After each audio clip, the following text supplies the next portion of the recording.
I think flexibility comes from entrepreneurship. Flexibility of time.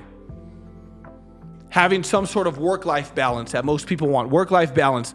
The ability to travel when you want, to see your kids when you want, to go to your kids' soccer games whenever you want, to take time off whenever you want. Like, I remember having a job and I didn't have that.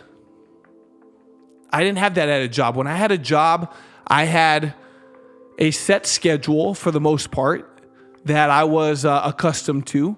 At one point, I had a job where I was working the graveyard shift. Ronnie and I were dating at the time. What a freaking nightmare. Like, I was working from I think 11 o'clock at night till 7 in the morning or something like that.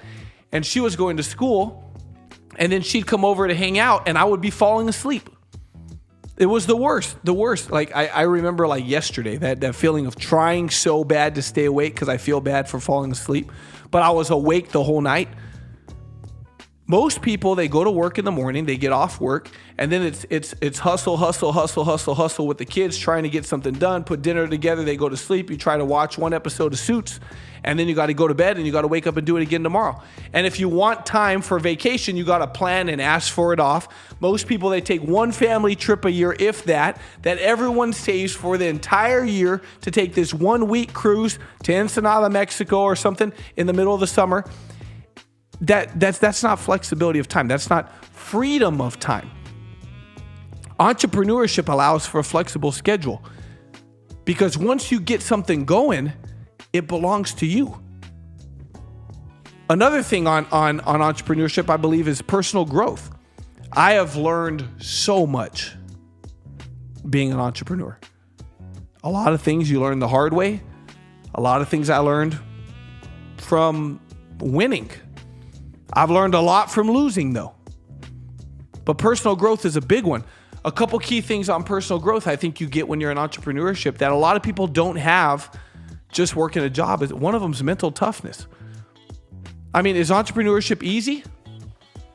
No, not at all.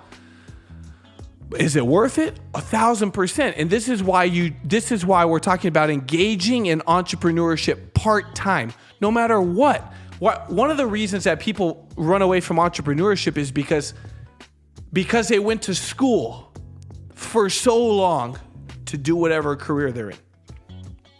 Man, I went to school for nursing for 10 years, to get my master's in nursing and become a nurse practitioner. I went to school for 15 years between schooling and residency and all the continuing education to become a doctor or to be an engineer. Like, I had this passion of something I wanted to do. And because I went to school, I feel like I have to do it. What if you could do it, but have entrepreneurship part-time? And you learn the mental toughness and the resiliency and the creativity that comes in your mind when you're a business owner and you're trying to figure out every day new ways to expand, new ways to get better. There's so much more flexibility of time and skill set and just complete freedom that comes with working for yourself. Every business owner at one point made a jump, in most cases, to I'm going to go from working for someone else to working for me. And I'm going to hire a bunch of people. And they went through this mental toughness grind. Your boss probably did that. CEO of your company went through this grind of starting from the bottom to getting where they're at now. There's so much flexibility. There's so much freedom that comes. Maybe not in the beginning, but it comes.